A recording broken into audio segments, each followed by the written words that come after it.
Bonjour tout le monde. Mon nom est René Bouchard, je suis directeur adjoint des communications au CIUS de la capitale nationale.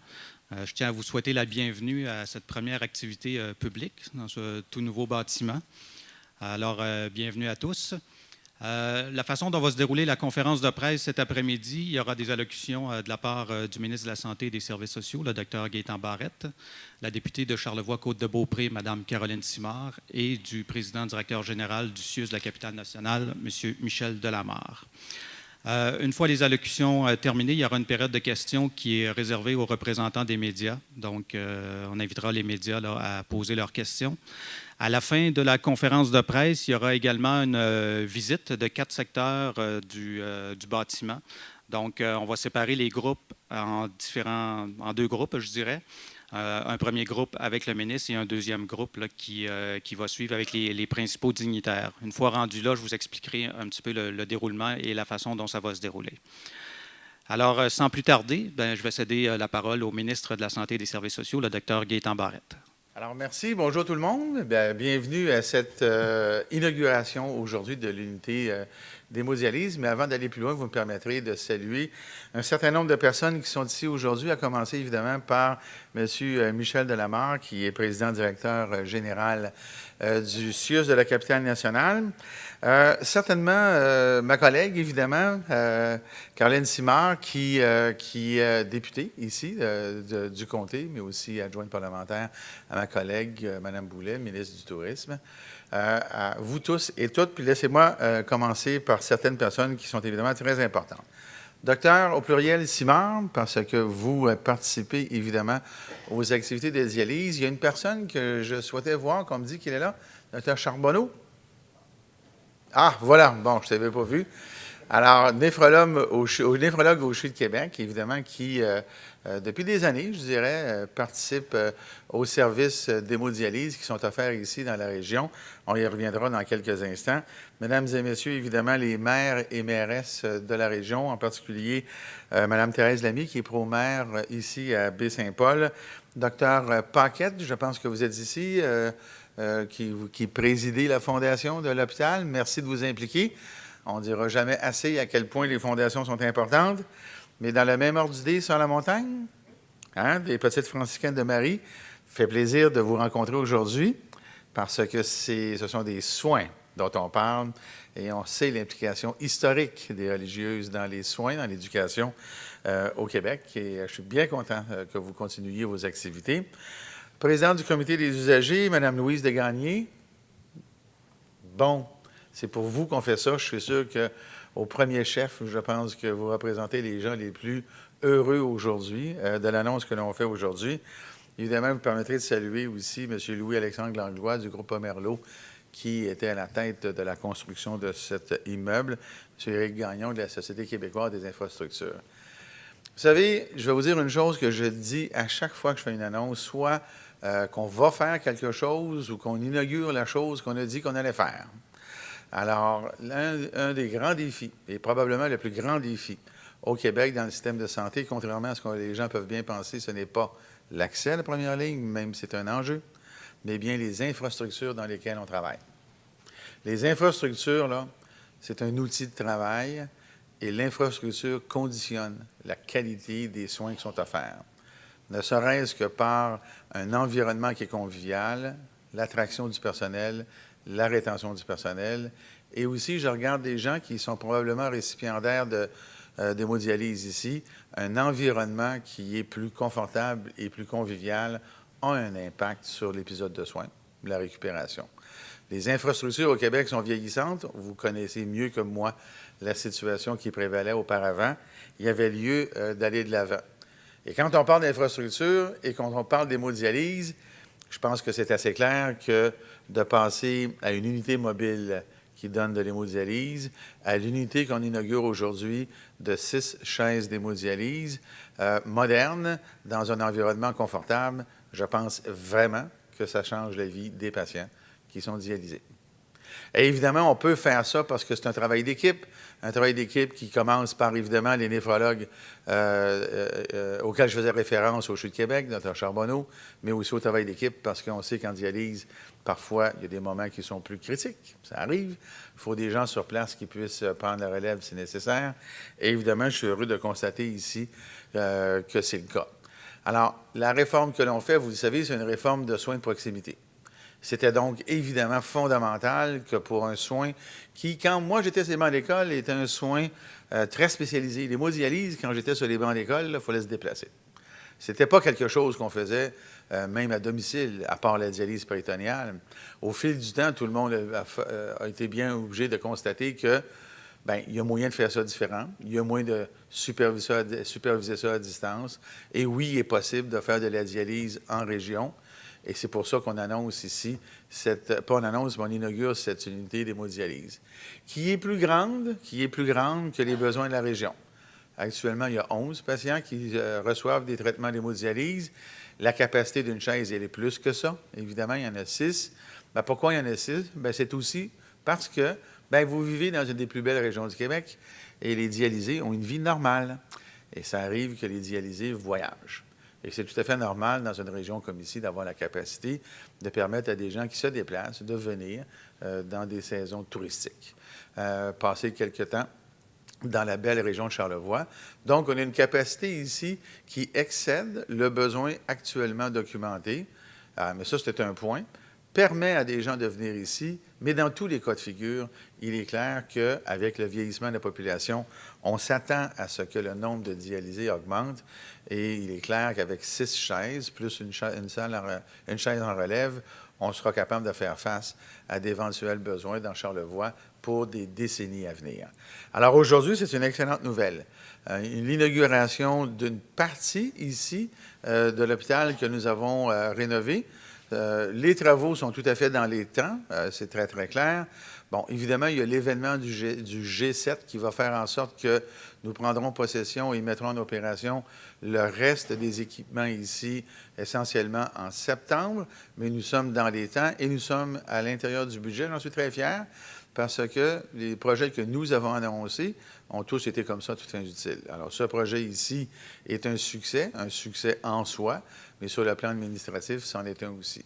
À terme, vous le savez, c'est un établissement qui aura une capacité de 28 lits dans différents secteurs. Une urgence rénovée, je pense que ça va vous faire, je vois des hochements de tête qui veulent dire que oui, l'infrastructure conditionne l'attraction du personnel, mais aussi la qualité des soins qu'on y donne. Ça a une influence. Une urgence de 8 civières, 2 salles d'opération modernes. Les salles d'opération modernes, vous savez ce que ça fait? Ça attire des chirurgiens. Donc, ça permet de faire en sorte qu'on ait ici une entité physique qui puisse faire en sorte que la croissance, je pèse mes mots ici, là, la croissance des services soit au rendez-vous. C'est la même chose à la Malbaie. J'y étais ce matin pour avoir une conversation du même type, mais sans annonce à ce moment-ci, mais ça arrivera. Mais il y a une chose qui était très claire, qui l'est encore aujourd'hui. Pour nous, il y a des enjeux qui sont importants en ville comme en région, mais ce n'est pas vrai qu'en région, on ne mettra pas les mêmes efforts que l'on met en ville. Et je pense que ça fasse même, quand vous regardez l'immeuble qui est ici, on remplit nos engagements, on va continuer à le faire. Vous méritez ça, ici, dans la population. Vous avez travaillé fort pour arriver à cette destination-là. Je remercie les gens qui ont travaillé dans ce dossier-là. Je vous en félicite même, d'ailleurs. Et alors, aujourd'hui, c'est donc l'inauguration de l'unité d'hémodialyse qui commencera à opérer le 4 avril. Alors, à partir du 4 avril, les patients qui reçoivent ces services-là les recevront dans un environnement beaucoup plus moderne, très confortable, très agréable. On le verra ensemble lorsqu'on fera la tournée tout à l'heure. Alors, bravo à ceux et celles qui ont participé à ce projet-là et bonne continuation. Je suis convaincu que ça sera un succès. Merci. J'invite maintenant Mme Caroline Simard, députée de Charlevoix-Côte-de-Beaupré, à vous adresser la parole. Bonjour à toutes et à tous. Mon collègue a fait une très belle présentation donc des personnes ici présentes. Je vais quand même me permettre de le saluer à mon tour, de le remercier d'être dans Charlevoix aujourd'hui, d'être avec nous pour une importante annonce. Je vais également saluer M. Delamarre qui va prendre la parole après moi. Mais je voudrais saluer la présence donc des élus qui sont ici aujourd'hui, dont M. Dominique Tremblay, maire de l'Île aux Coudres, M. Gérald Maltais, que je pense... Vous êtes toujours dans le fond, vous, là. Monsieur Gérald Maltais, donc maire de Petite-Rivière-Saint-François, et Madame Thérèse Lamy, pro-maire de la ville de Baie-Saint-Paul. Chers invités, considérez-vous toutes saluées en votre nom et fonction, et particulièrement vous, ma sœur Lamontagne. Vous savez à quel point j'ai de l'affection pour les petites franciscaines de Marie. Alors, je suis très heureuse d'être ici aujourd'hui pour participer donc à l'inauguration en compagnie de mon collègue, le ministre de la Santé et des Services sociaux. Et je vais dès maintenant vous faire les salutations de mon collègue Sébastien Proulx, qui est ministre régional de la Capitale-Nationale, qui aurait aimé évidemment être présent aujourd'hui. On a l'un de ses représentants, mais enfin, il tenait à vous faire ces salutations. Donc, desservant Baie-Saint-Paul, mais aussi l'ensemble de notre région, un tel service d'hémodialyse de proximité répondra à un besoin important pour notre communauté. Comme l'a mentionné mon collègue, alors l'insuffisance rénale est une maladie qui est chronique. Les personnes qui en souffrent vivent dans une situation de vulnérabilité qui les affecte, mais qui affecte également leurs proches. De tels services permettront, entre autres, aux personnes ayant des besoins d'hémodialyse, donc, de pouvoir compter davantage sur le soutien de leurs proches, leur accompagnatrice, leur accompagnateur, et donc de faciliter finalement la présence de leurs proches près d'eux. Force est de constater ainsi qu'une telle proximité de service aura un effet certainement positif sur l'amélioration de la qualité de vie de ces personnes qui recevront les traitements d'hémodialyse chez nous. Et je me rappelle ici avoir eu de nombreux échanges avec une famille de Saint-Siméon, dont le père, voire l'époux, pourra dorénavant recevoir ces traitements en région plutôt que d'avoir à se rendre à Québec plusieurs fois par semaine et y séjourner. En effet, on parlait tout à l'heure de 11 personnes, donc il y en a 3 d'entre eux et il y aura plus de nombreux déplacements, donc qui feront l'hémodialyse ici. Les personnes traitées pourront ainsi mieux se concentrer sur leur traitement et également se reposer davantage. Pour les 8 autres qui bénéficiaient des services de l'unité mobile, il s'agit également d'un gain considérable, notamment sur le plan du confort et de la convivialité de l'environnement des soins désormais à leur disposition. Ce nouveau service pourra donc aussi être offert, comme mon collègue l'a mentionné, aux personnes qui nous visitent dans notre région si touristique de Charlevoix. En ce qui concerne le projet du nouvel hôpital, soit l'ouverture prochaine, il s'agit d'un apport majeur au mieux-être des gens de chez nous. Ceux-ci disposeront à terme d'un centre hospitalier des plus modernes et à la fine pointe en matière de sécurité, à la fois pour les patients et pour le personnel. Et justement, je pense à nos médecins ici présents, donc des représentants qui, chaque jour, auront à évoluer dans cette nouvelle bâtisse fort sécuritaire. Donc, la concrétisation de ce grand projet porteur pour notre région démontre que notre gouvernement a à cœur de financer des projets d'infrastructure qui répondent de manière concrète aux besoins des citoyennes et des citoyens. J'ai donc à témoigner, en terminant, ma reconnaissance à mon collègue, d'abord pour le remercier pour son aide, mais également pour son écoute dans les dossiers en santé de Charlevoix. Merci également aux équipes du ministère, de même qu'à toutes les personnes dévouées et impliquées qui ont pris part au processus donc d'élaboration du projet. La réussite de tels projets nécessite l'implication de toutes et de tous, à la fois celle du personnel, du professionnel de la santé et également donc des intervenants comme les élus. Je vous remercie de votre implication et votre présence fort appréciée ici aujourd'hui. Je vous rappelle que je crois fermement que c'est en collaborant et en travaillant ensemble que nous parviendrons à faire de notre région une région meilleure, de même qu'à assurer sa vitalité pour le bénéfice de nos concitoyennes et concitoyens. D'ailleurs, à chaque jour, je travaille en ce sens et je sais que nous sommes nombreux à travailler assidûment et avec conviction pour les gens de chez nous. Merci beaucoup de votre présence aujourd'hui. Je cède maintenant la parole à M. Michel Delamare, président directeur général du CIUS de la Capitale-Nationale. Monsieur le ministre, merci d'être là aujourd'hui avec nous. Madame Simard, députée de Charlevoix et Côte-de-Beaupré, que je me plais à dire toujours, ma députée aussi, puisque j'habite le comté. Bonjour à toutes et à tous. Aujourd'hui, nous ouvrons le premier service spécialisé, celui de l'hémodialyse dans le nouvel hôpital de Baie-Saint-Paul. C'est une journée importante pour le CIUS de la Capitale-Nationale et certainement plus importante encore pour notre communauté de toute la région de Charlevoix. Elle vient concrétiser des mois et des années de travail. Il y a eu beaucoup de chemin parcouru depuis la première pelletée de terre en 2015. Pas si loin qu'en juillet dernier, nous avons inauguré la première phase du projet Bâtir ensemble, le CHSLD Baie-Saint-Paul. On accueillait avec fierté les premiers résidents et le 4 avril prochain, nous accueillerons les premiers usagers de l'hémodialyse et par le fait même la première clientèle de l'hôpital. Je ne peux passer sous le silence tout le travail de l'équipe de projet pour mener à bien ces projets ainsi que tout le personnel des directions concernées. Vous pouvez être très fiers du travail accompli. Depuis plusieurs années, les services d'hémodialyse dans Charlevoix étaient offerts par une unité mobile d'hémodialyse. Cet autobus permettait d'assurer des services de proximité à la population de Charlevoix. Avec la venue d'un nouvel hôpital, nous en avons profité pour inclure dans le plan clinique des services fixes, permanents, améliorés pour Charlevoix.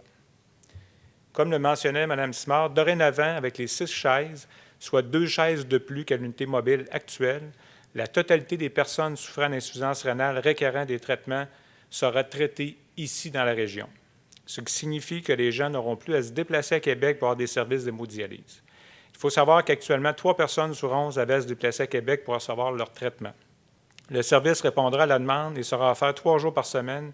Il y aura donc une amélioration de l'accès aux services de proximité dans Charlevoix.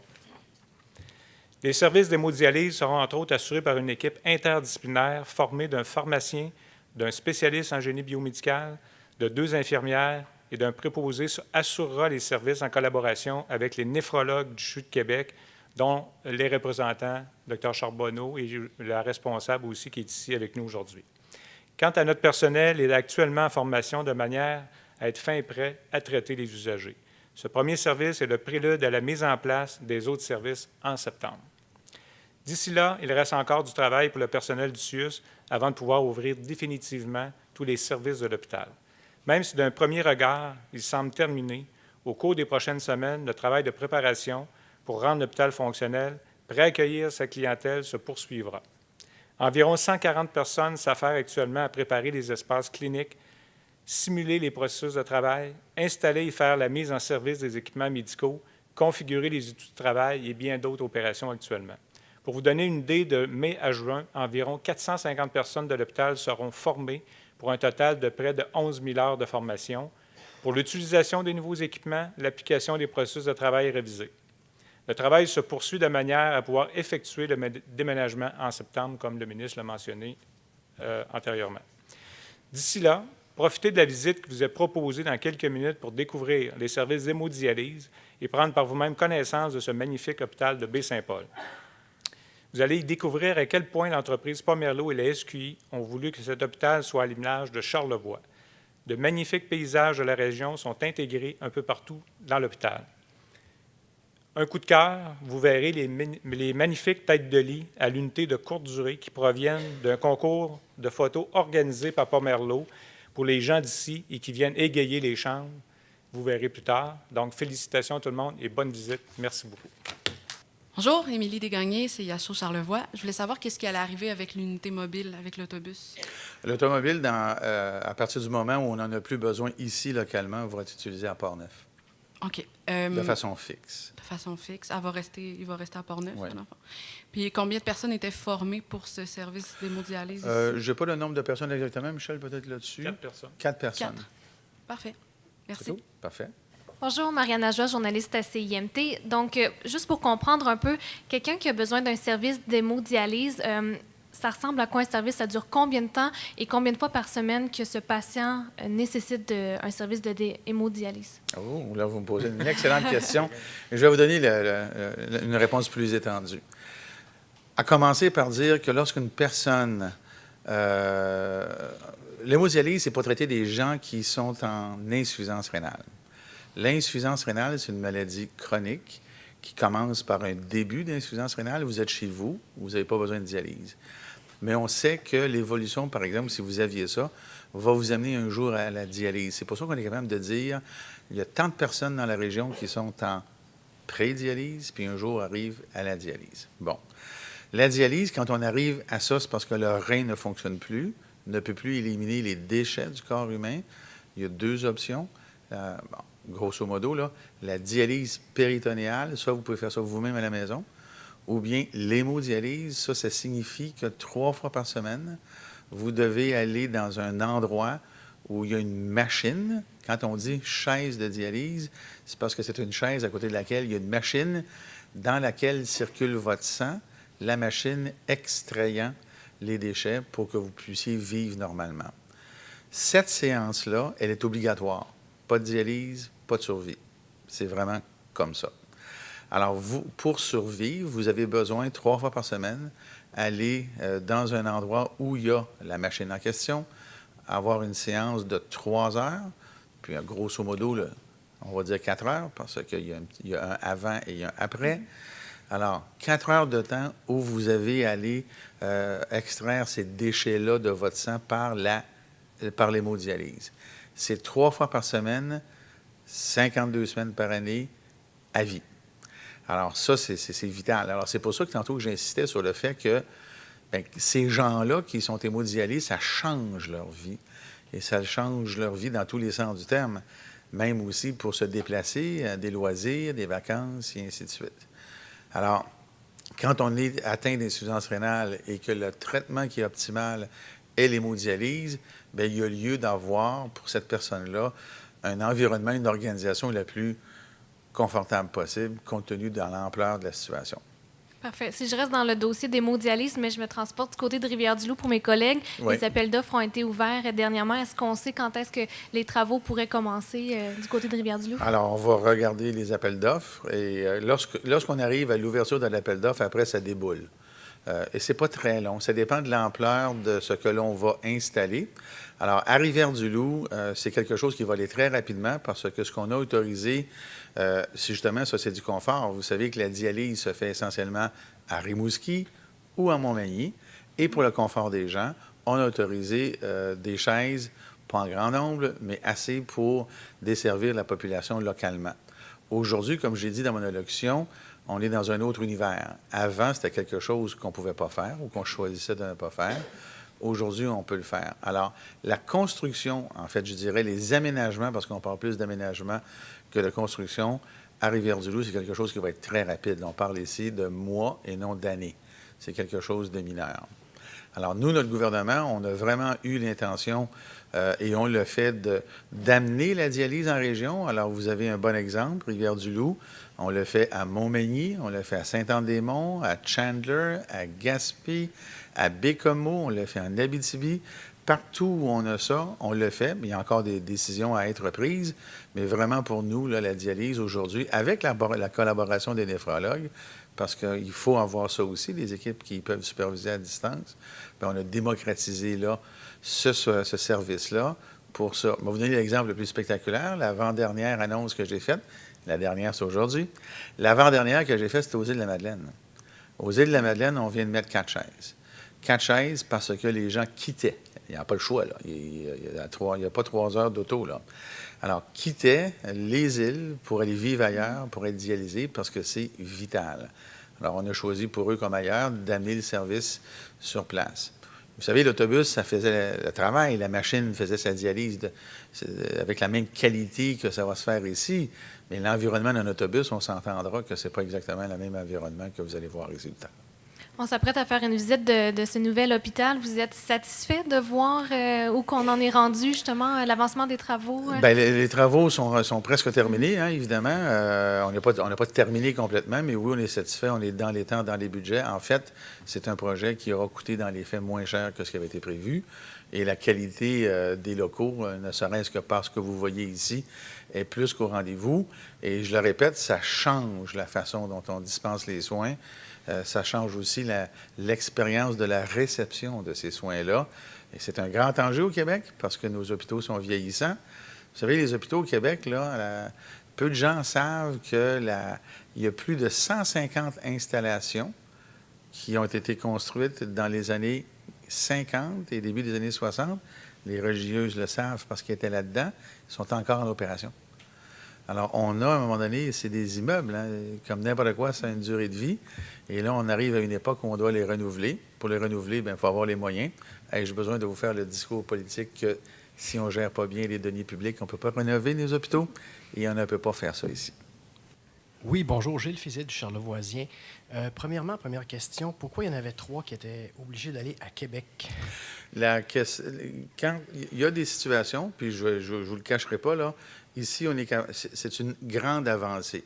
Mais il y a des situations cliniques, parfois, à cause de l'instabilité du patient, qui nécessitent d'être dans un environnement, disons, où on a les ressources les plus avancées. Et c'est pas un caprice, c'est pas un choix, c'est pas une incapacité, c'est qu'il y a des situations cliniques qui l'exigent. L'insuffisance rénale, quand on est en dialyse, c'est souvent accompagné d'un certain nombre d'autres problèmes de santé qui font que la personne a une situation plus critique, plus instable, qui nécessite à ce moment-là un environnement plus sécuritaire. Puis je ne veux pas dire que ce n'est pas sécuritaire ici, là. C'est juste qu'il y a des niveaux de soins requis pour certaines conditions, parfois, qui nécessitent ça. Et on le fait non pas par plaisir, mais bien parce que c'est la sécurité du patient qui est en cause. C'est exceptionnel, je dirais. La majorité, la très, très, très, très grande majorité des patients hémodialysés peuvent l'être dans un environnement comme celui-ci. C'est vraiment l'immense majorité. OK. Il va y avoir du personnel qui va être nécessaire. Est-ce que ça va créer ou ouvrir des emplois, 3 ou 4 ici? Localement, la réponse localement? est oui à ça. Alors, comme c'est un environnement, vous savez, puis j'ai fait référence à plusieurs reprises cet après-midi, l'hémodialyse, avant, là, c'était un événement. Là.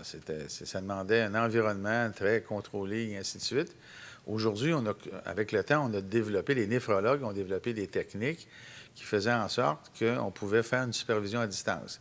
La supervision à distance est venue aussi avec la technologie. Faire de la supervision à distance en 1960, c'est impossible, ça ne se fait pas au téléphone.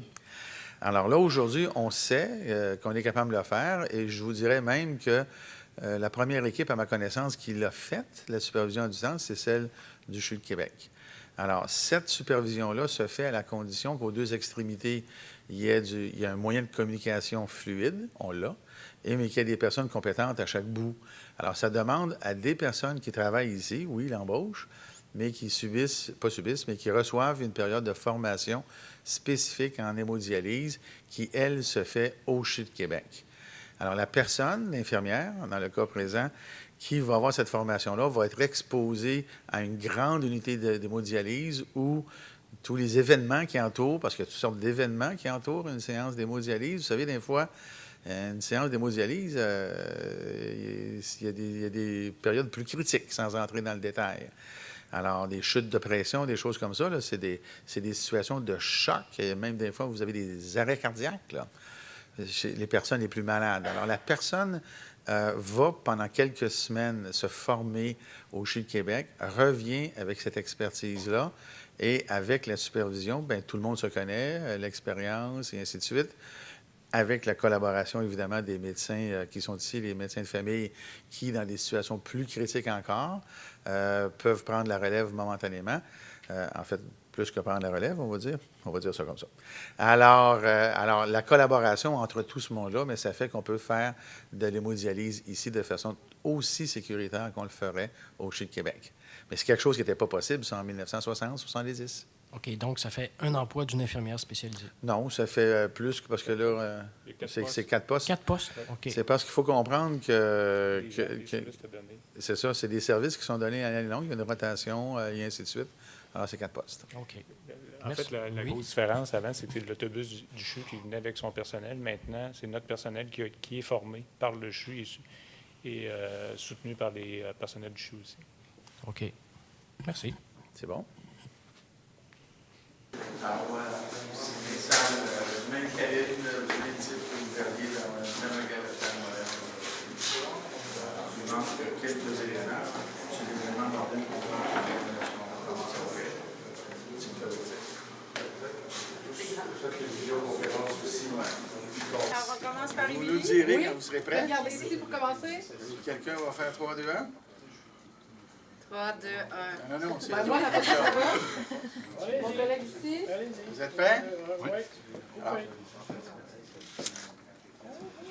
Wow. Voilà.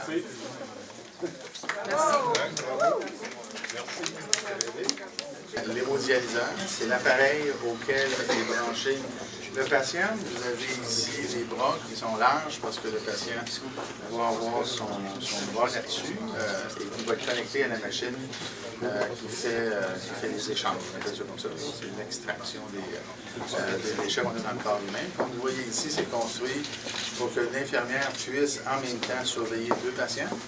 Et c'est un espace qui est évidemment beaucoup plus convivial qu'on peut avoir dans un autobus. On n'est pas dans un raccoin, parce qu'un autobus, c'est très petit. Alors ici, il y a de la place. Une personne peut être accompagnée de membres de sa famille. Il y a de la place, évidemment, pour que le personnel, la personne qui reçoit sa dialyse et une personne qui l'accompagne puissent être confortablement installés. Vous voyez en haut qu'il y aura des rideaux, là, donc une personne peut avoir son intimité si nécessaire. Et vous voyez qu'on a prévu la télévision et ainsi de suite. Donc, c'est un environnement qui est beaucoup plus convivial, aéré, avec un poste, une infirmière ou des infirmières peuvent surveiller tout le monde en même temps. Il y a de la lumière, ça a l'air de rien, là, mais c'est une des choses qui est très demandée par les patients. Être dans un coin sombre pendant 3 heures de temps, 4 heures de temps, 3 heures de semaine, ça ne remonte pas nécessairement le moral. Alors ça, c'est un environnement qui est beaucoup plus confortable, agréable, beau, moderne, qui fait en sorte que ce moment-là de la vie de ces gens-là, qui se mettent là 3 fois par semaine pendant tout le restant de leur vie, ben, c'est plus agréable. Alors, voilà, c'est comme ça qu'il faut voir ça. À la limite, juste pour vous amuser, peut-être, on peut faire voir, pour les gens qui se sentent l'énergie de le faire, on peut avoir ça à la maison. Mais ça demande d'avoir l'énergie pour le faire. C'est pas tout le monde que ça tente. Puis c'est bien compréhensible. Alors, voilà.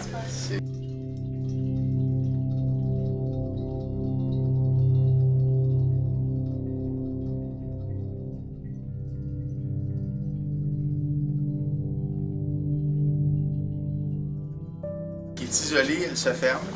C'est une salle qu'on dit à pression négative. Pourquoi?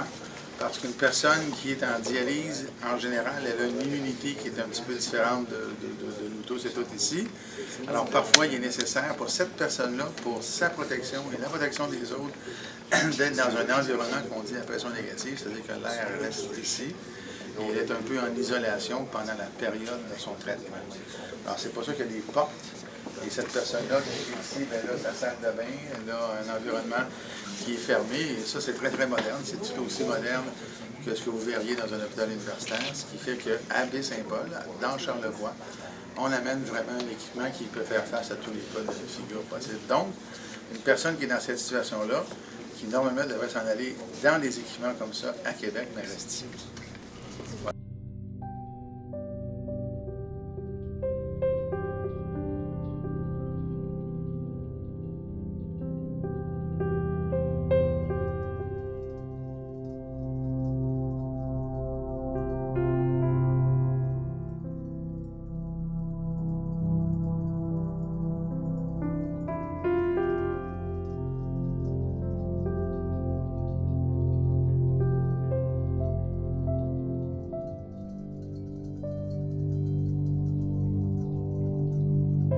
Tous les processus, la sécurité des clients, la configuration d'urgence est très très sécuritaire. On a toujours nos clients en visuel direct, soit dans la salle d'attente ou en observation.